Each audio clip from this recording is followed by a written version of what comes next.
Comfortable doing it? You'll stand? Okay. Okay. All right, thank you all for making yourself available today. Juvenile crime is currently at unacceptable levels in Bernalillo County. Specifically, juveniles committing violent crimes with guns. It is without a doubt the one thing that keeps me up at night. Last week I was at a sentencing, the sentencing of Joseph Tony, who was sentenced to 45 years in prison.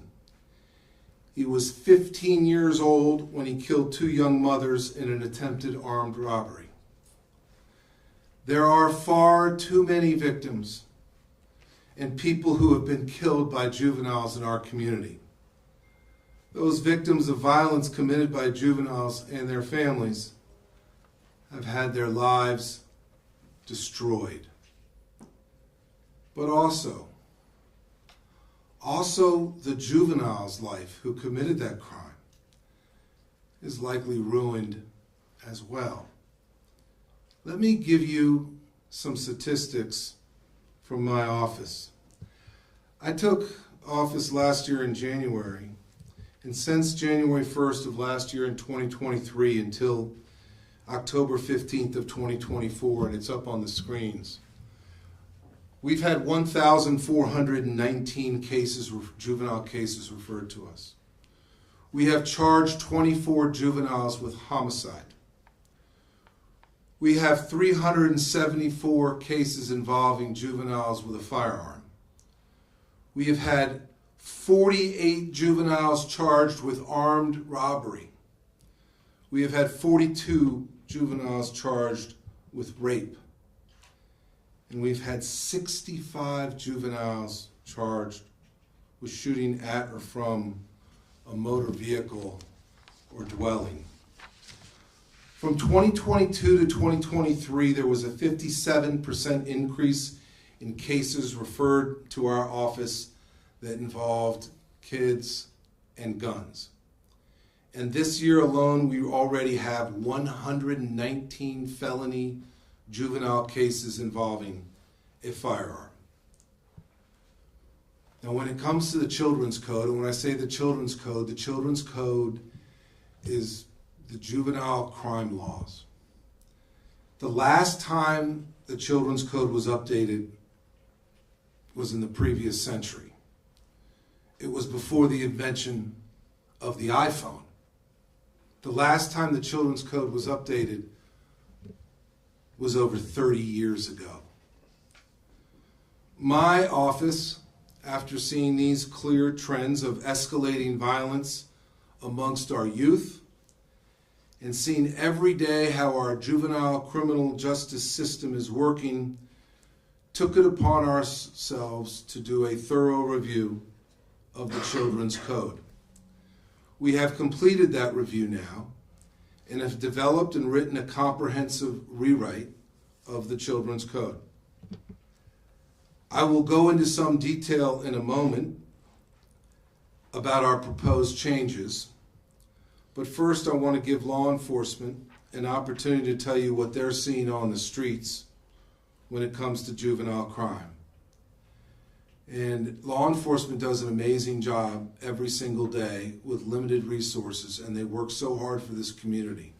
But they have their challenges too, which they're dealing with, and they deal with them every day when it comes to juvenile crime.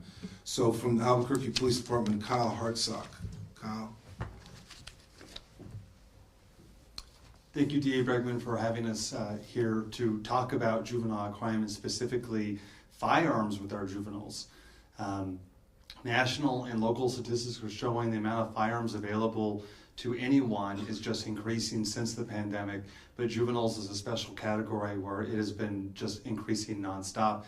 And of these numbers up here, you know, the homicide, our unit is very successful in solving our homicides. That number is probably pretty close to the real number, but the shooting at or from a motor vehicle or a dwelling is a largely juvenile style crime. Drive-by shootings, we actually aren't able to charge a lot of these cases because of their complexities. That number is probably very, very low. Our officers daily are interacting with juveniles who already have a greater sense of protections from the law, and a lot of those are very appropriate. But we also struggle to still book in juveniles for most crimes that 2, 3, 4 years ago, they were getting booked on a routine basis. Now, the only time we can book them is if they have a gun or they used a gun in a crime. Even just having the gun isn't enough to even book them in jail.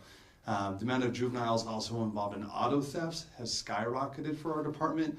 We've caught kids as young as 12 years old, joyriding around in cars, stealing our bait cars, stealing other people's cars during warm-up events or other crime cycles, and we can't book them into jail.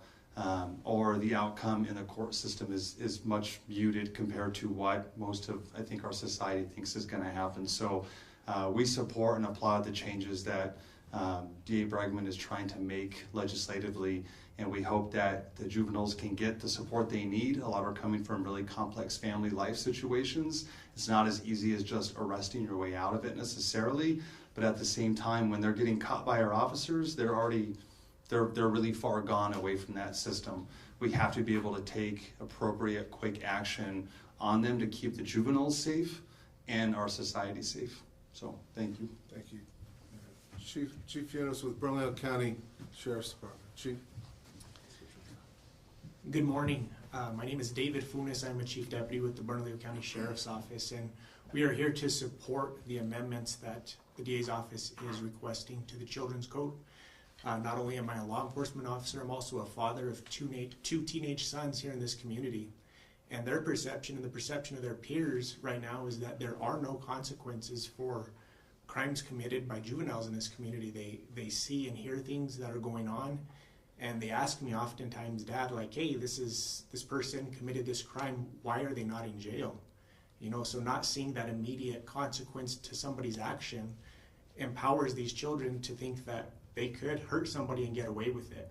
I believe that some of these amendments will help to change that by allowing judges to make detentions on these juveniles who are committing violent crimes. Thank you. Thank you, Chief. I'd also like to point out that my office is not just relying on legislation when it comes to make a difference, in the children's criminal juvenile system.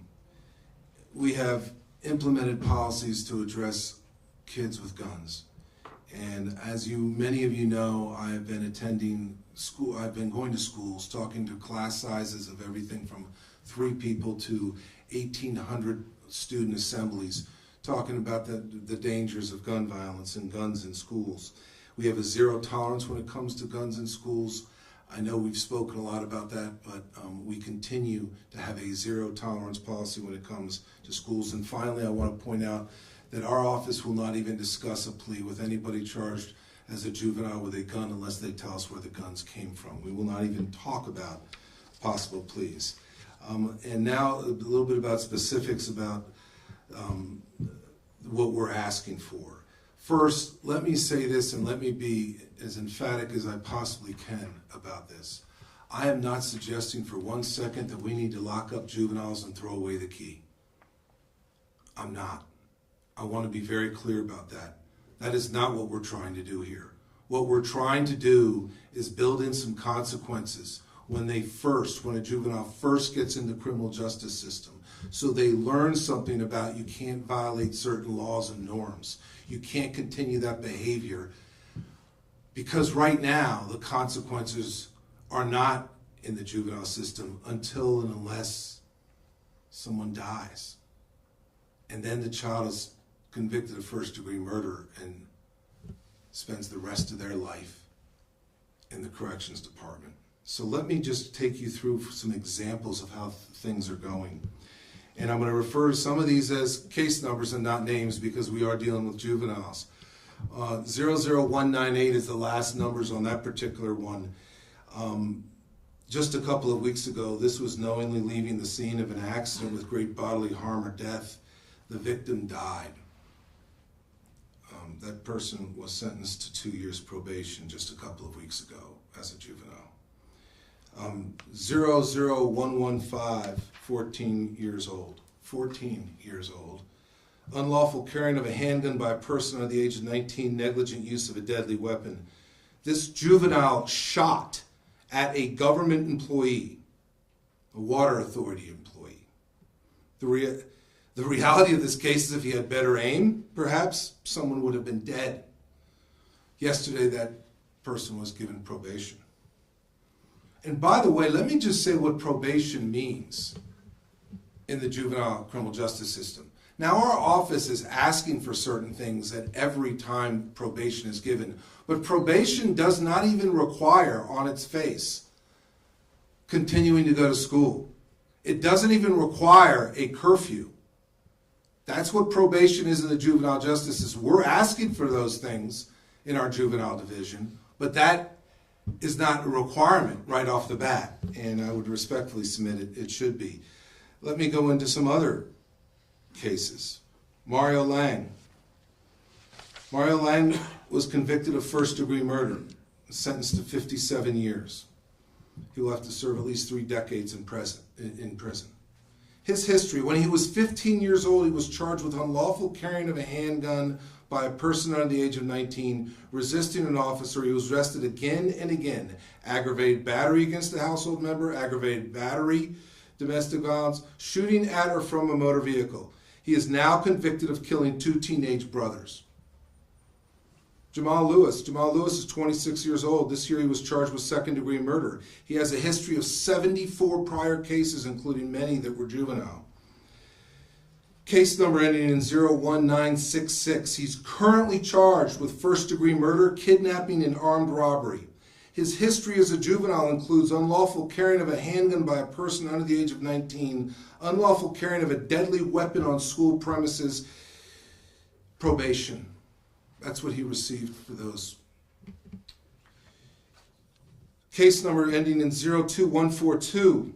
Currently charged with second-degree murder, armed robbery, shooting at or from a motor vehicle. History: he was shooting at or from a motor vehicle previously. Unlawful carrying of a handgun by a person under the age of 19. The result of those charges was probation. Case ending in 00010, currently charged with second-degree murder, armed robbery, unlawful carrying of a handgun by a person under the age of 19. His history: robbery, armed robbery, result, probation. These are just a few examples of the many that we have of what I mean when I say that juvenile crime is at unacceptable levels, and the consequences when they first see the juvenile justice system are not there. And when I talk about not throwing the key away on these, I mean that.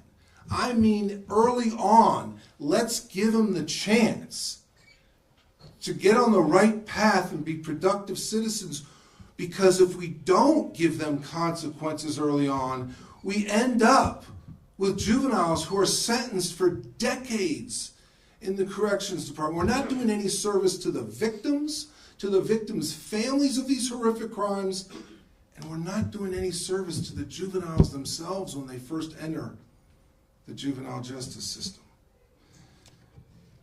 I have given you an outline of the changes, and I think many of you have those, if not, they're, I think, on the back counter, of some of the changes we'd like the legislature to consider. We are asking the legislature to consider making 36 changes to the Children's Code. The first priority is to expand the list of things we can charge a juvenile as an adult. Currently, the only crime that you can charge as an adult is first-degree murder.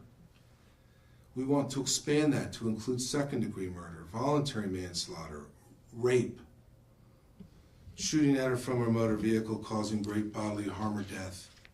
And we want to expand it to include shooting at or from a dwelling or occupied building causing great bodily harm or death. If you commit these awful adult crimes, you should be charged as an adult. Number two, we want to extend the jurisdiction for youthful offenders to 25 years of age. Currently, it's 21, and you're out.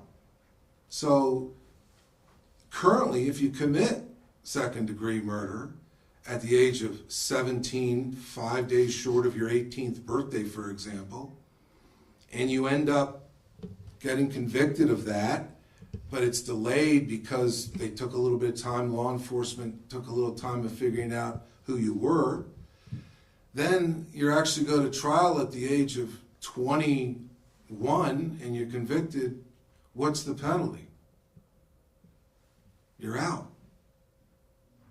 No consequence. So I would suggest that expanding that to 25 makes a tremendous amount of sense, and not because we want to necessarily keep everybody into 25, but we need to give these young people the necessary treatment. We need to give them the counseling they need. We need to give them the opportunity to get on the right path. And we need maybe that extra time to make sure they're checking in with us. And when I say that, I am reminded of our gun team, which we started 6 months ago in this office. It deals specifically with 18 to 25-year-olds where they've used a gun in a crime that did not result in a homicide. That team was started 6 months ago. They have over 100 cases already. 18 to 25-year-olds, 100 cases using guns during that time frame. And so we know that juveniles who are on the wrong track, when they turn 18, they continue oftentimes on the wrong path, especially when it comes to firearms.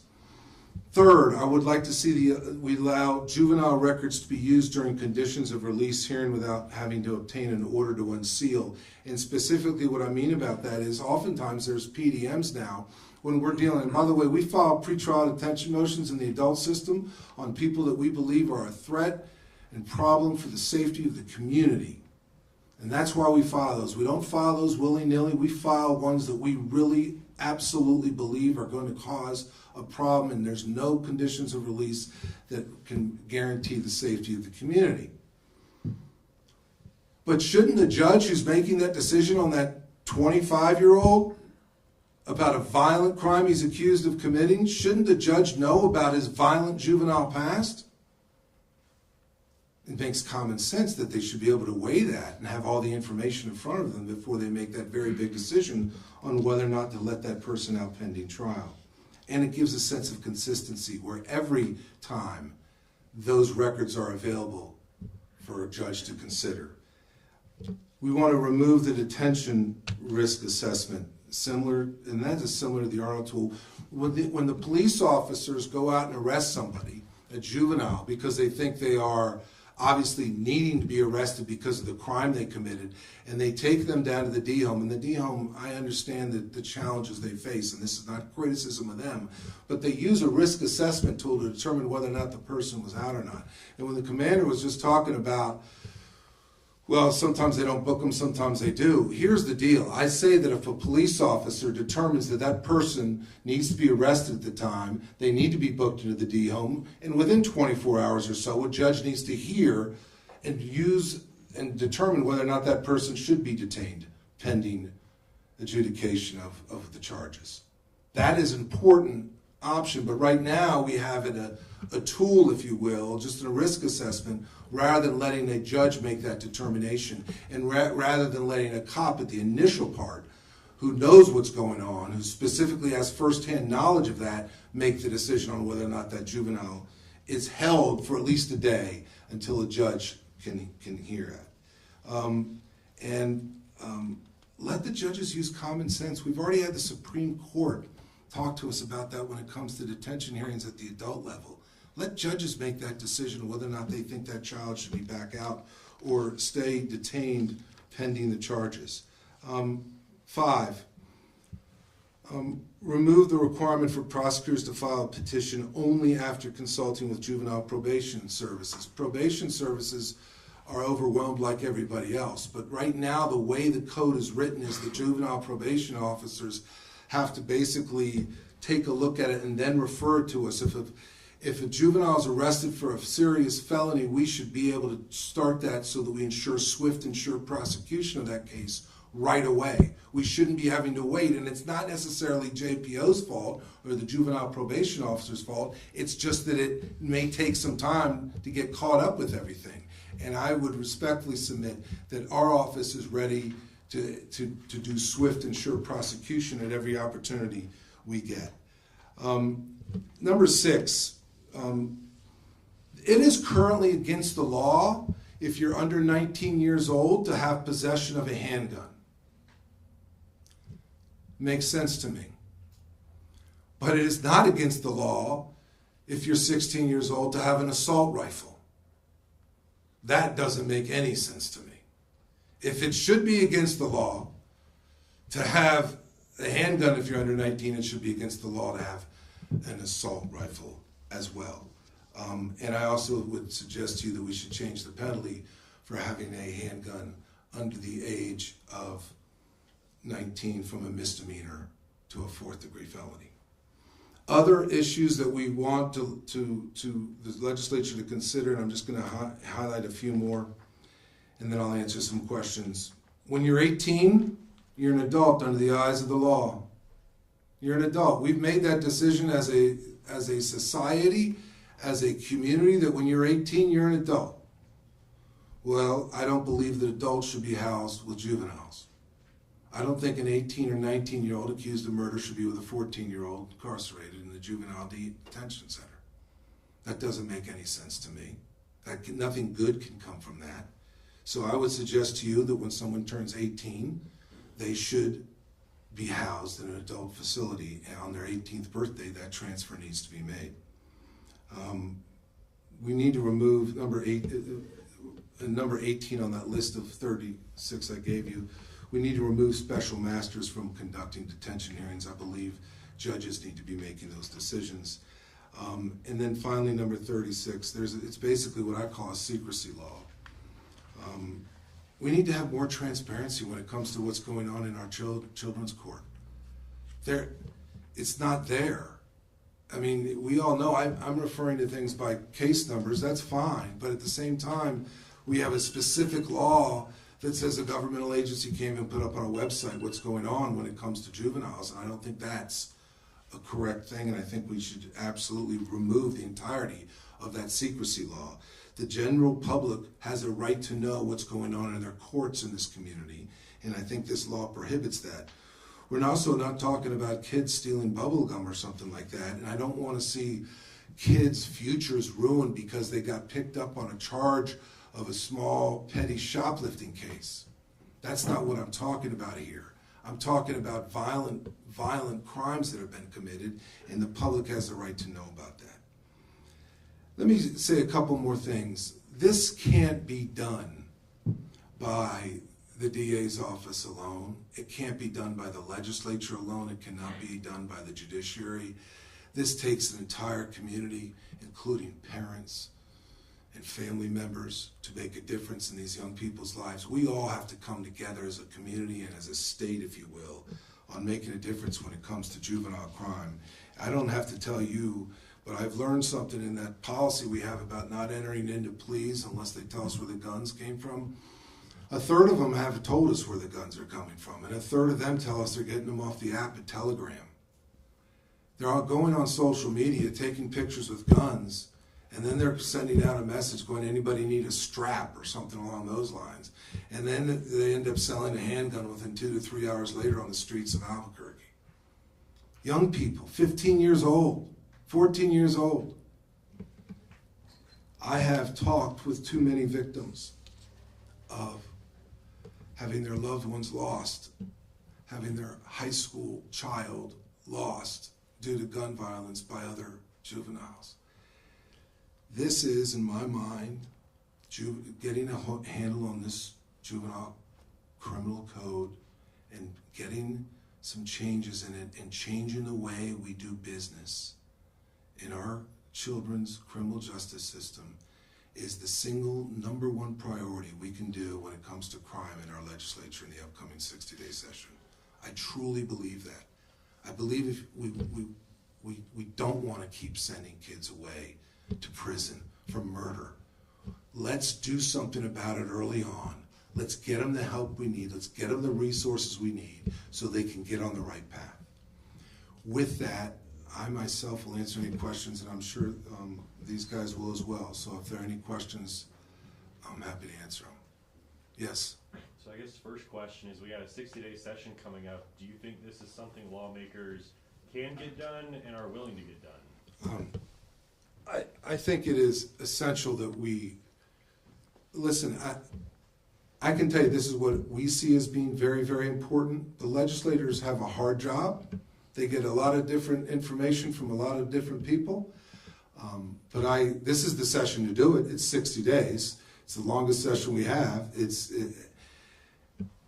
I believe it's something we have to do. I'm hoping we'll get some, if necessary, robust debate about it. But I can tell you from our experience, these things need to happen. Yes? You've mentioned this before. Have you had any contact with any specific lawmakers, or has anyone shown their support to potentially support you in all of this? I will tell you, pretty much anecdotally, more than anything else, I have spoken to a lot of lawmakers. It's an election year, right? So everybody's out and about, and we see each other a lot. And I do have, there's a lot of support and understanding that we have to do something about juvenile crime, and especially juveniles with guns. It is just, I will tell, as the DA, I'm confident in saying overall crime is starting, and this is no victory lap, starting to go in the right direction. Juvenile crime is going in the absolute wrong direction. Overall, things are starting to get better, not with juvenile crime. So I think there is an understanding of that because all the legislators have been going door to door, all that they've been talking with the community.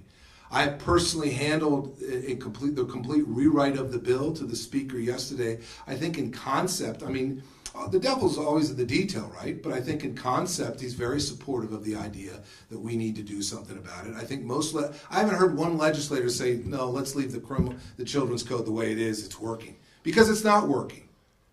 The children's code is not working. Our children's criminal justice system is not working. When I just showed you all of those cases, you know it's not working. I look at 24 kids we've indicted for murder.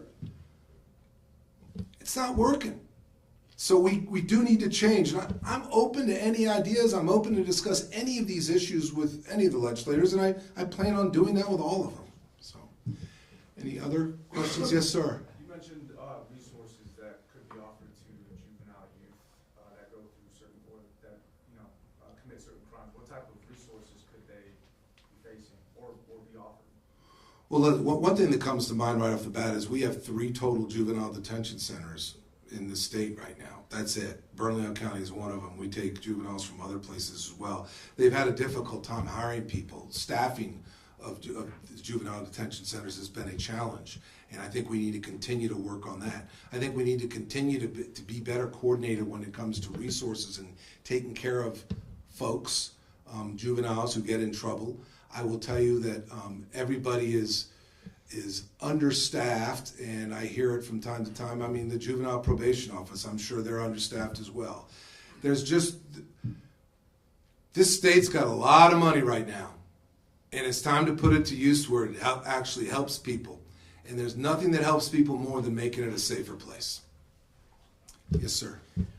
Did you craft any of these asks off of what other municipalities have done, or did you kind of see, like, does what we have going on with our children's codes currently, is it kind of outdated compared to other municipalities? I mean, can you talk about that at all? If this matches what's kind of happening in other places more? I don't know that this matches exactly, but I do know that we did extensive research on what other places do. I can't cite specifically we're modeling this after that, but you are right, and when you say, or at least we've seen that this is completely outdated, and we need a children's code that reflects the times that we live in. We did not have the kind of murder rates for juveniles that we, back in 1993, the last time it was updated. We didn't have these kind of issues. We didn't have kids driving down the road in a Kia with a bag of fentanyl on the front passenger seat, of their friend in the back seat videoing as they shoot out the window at a house.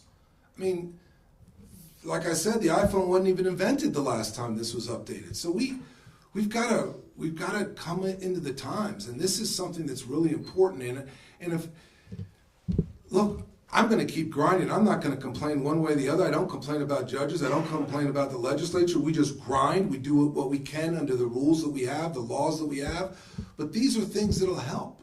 These are things that I really sincerely believe will reduce the overall, the number of times I have to talk to a victim and their family, or the family of a victim who there's no explanation of why, for example, Jada Gonzalez died in a pool of her blood when she was just at a house party and 3 kids decided to turn around with assault rifles and shoot into the house, and a bullet goes through 2 walls and into her femoral artery, and she bleeds out right there. She just wanted to go to a house party. So I can tell you that there is, if we do these things, hopefully there'll be less of those kind of discussions I have to have with families. Can I add something? Yeah, Kyle, go ahead. Just to key off, because I think it gets misclassified as an Albuquerque problem, and it is a statewide problem. Our detectives work with police in Santa Fe, Roswell, Las Cruces, Taos, Ruidoso all the time in helping solve their crimes or track some of their offenders that are coming through Albuquerque, many of them juveniles. Social media, as the DA pointed out, has allowed that kind of information sharing to expand much quicker. And we see copycat crimes and similar gang and group type activity all over the state. So one thing I've heard from the legislative session, it seems like it's an Albuquerque problem, but they're a state legislative body. This is statewide. I have families from TRC that come into our office and meet with our advocates to talk about their deceased son or daughter who was caught up in this down in that part of the state and then found their way to Albuquerque, and now they're dead. It's a statewide problem. If I could just add one more thing, it's not just a statewide problem. I talk to DAs from across the country. This is going on across the country. We're seeing an increase in juvenile crime. But I don't know, and I don't know of any other specific states. I can't tell you whether or not this is true or not, but I don't know of any that have an outdated code like we have. I don't see it. I mean, remember, it's one of those instances where we can't even, unless we can show first-degree murder, we can't even charge them as an adult and have any more time over than to pass their 21. Yeah, go ahead. Just one more, to clarify, the risk assessment instrument, you talking about the Arnold tool? No, not specifically our Arnold tool. There's a risk assessment at the detention homes, for example, when they determine whether or not someone should be held. When law enforcement brings someone in there, they go through whatever the tool says to go through and rate and give it a number for a specific thing, and that's not giving, I don't think, law enforcement enough credit, and I don't think it gives the judges enough discretion. Officers have to call ahead and run this assessment on the phone before they can even transport the person away. Yes. Essentially. So, I'm sorry, go ahead. Go ahead. So you mentioned teens aren't feeling the consequences, and that's what maybe is empowering them to commit some of these crimes, but it sounds like this is an issue all over the country. Is there any clues what's encouraging this spike or pushing teens to this lawlessness? Well, I personally believe it's the glorification of firearms in a lot of ways. I mean, listen, everybody wants to take a picture with a gun, and then they send it out on social media, and they get a few likes, and they say, well, this must make me popular. And that's why I'm going into schools. I know it seems like kind of a simple thing, but just going in talking to young people in our community. And you really never know the result. I tell this to people. I never know whether or not I'm effective or not. This old guy standing up in front of these young kids. But at the same time, if I get one person to think twice before bringing a gun onto that school campus, that's a big deal for me. So I'm not an expert on that. But I can tell you this. If we can start with the consequences early on to get them the help they need, then down the road they don't get incarcerated for decades upon decades. I mean, putting all the victims and their families aside and the horrific results that causes, let's get these juveniles who start going down the wrong path the help as early as we can. That's what we want to do. You had a question, sir. Yeah, so you've mentioned you've spoken to other DAs around the country. Yeah. any of the changes you're proposing, can you speak to have they been implemented in other states? And if so, which one of them, and how is our juvenile crime compared to theirs? And I can't be necessarily specific on the specific changes, but I will give you just examples. I mean, I know that there, in other states you can charge as an adult for more than just first-degree murder. There's a perfect example right off the bat. There are other crimes that you can hold people longer. Right now, if you kill someone and it's second-degree murder, and you're 20 years old when you're convicted, you're out when you're 21. That's not right in my mind. And certainly not right in the families of the victims. Any other? I don't have specifics for you, but I can get back perhaps on that if you want to follow up. In the back, yes. Yeah. One of the concerns I've heard from advocates about this idea of putting 18-year-olds in adult jail is that developmentally a newly turned 18-year-old is not so different from another teenager, but putting them in an adult jail may hinder their rehabilitation and getting brought back on the right track. How would you respond to that? Listen, I want to say that there is no doubt people are going to disagree with our proposed changes, and they're well-meaning people who work every day in the juvenile justice system, and I respect that wholeheartedly, and I understand their concerns. At the same time, I would give you an example to say I don't think that's correct. If you're 17 years old, a day away from your 18th birthday, and you commit a crime, then what that argument is saying is that they should stay in the juvenile detention center the whole time pending everything. In any sentence, they should be in juvenile. But if you're a day older and you're 18 and you do the exact same crime, an 18-year-old goes away in the adult system.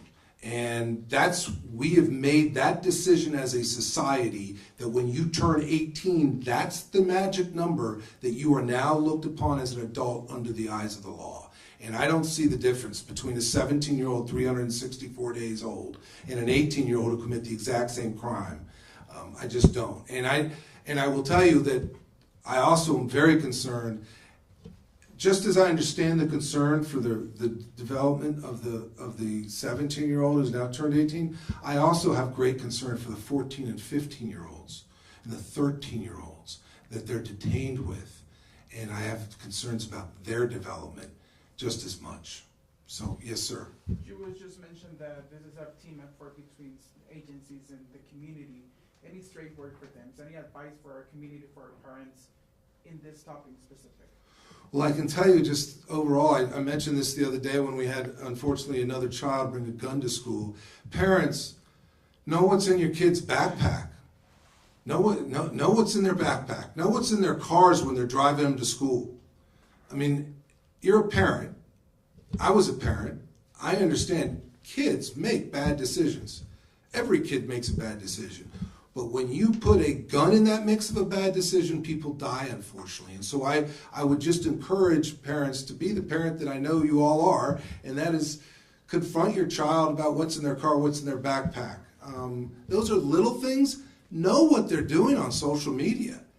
I mean, I've seen phones now where the app looks like one thing, but if you hit it, it looks like the Weather Channel. But if you hit it, it's actually a dark web app, and it's something completely different. I mean, know what your kids are doing on social media. Yes? You know, we used to enjoy covering your pep rallies or such at the schools with the kids. It's not a pep rally. The talks. Yes. Are you still doing those at APS right now? Yes. In fact, we just had a meeting. I just had a meeting with some of the higher ups in APS, if you will, and talking about it. And they are starting to develop, and I can tell you they could probably give you more details about that. But they're starting to develop advisory councils amongst students. And those advisory councils and I are going to meet. I'm going to do that with every high school and have them tell me what they think the message needs to be about how to make sure kids aren't hanging out with guns. Let the students give that input. I'm all for that. I've spoken to thousands of students now, and it's something that's important, and I'm never going to stop doing that as long as I'm the DA. Yes? Curious, have you worked with the governor's office on this? The governor's office is aware of it. They have a copy of our rewrite, and I think in general, I mean, the governor's been very supportive of doing things that are going to effectuate a difference. I don't know that they've been able to delve into it far enough to have an opinion one way or the other. That's probably a question they'll ask, but they're very receptive, I think, to ideas that make sense for our community. Anything else from anybody? I would just sum up by saying, as I said earlier, I feel like I have a pretty good picture sitting as the DA of the largest city in this state about crime. And I want you to know that changing this, I believe, is the most important thing we can do coming up in the 60-day session. And I want to finally end with just the following. I want to emphasize this again because I don't want the wrong message to leave here. Yes, we are going to hold people accountable for violating the law, but this is not about locking kids up and throwing away the key. This is about giving them an opportunity to get right before they get so down the road and in so much trouble they can't. And right now, when I showed you all those cases of people who are now charged with murder, and we had an opportunity early on when they first got in, and instead they got probation, and people can argue with me if they want, but probation in the juvenile criminal justice system doesn't mean anything. And the kids deserve better than that. And the families of the victims deserve better than that, to know that at least we, the government, the criminal justice system, tried. And so that's what this is about. This is about trying to improve things. So thank you very much for everybody attending and making yourselves available. We appreciate it. And thank you to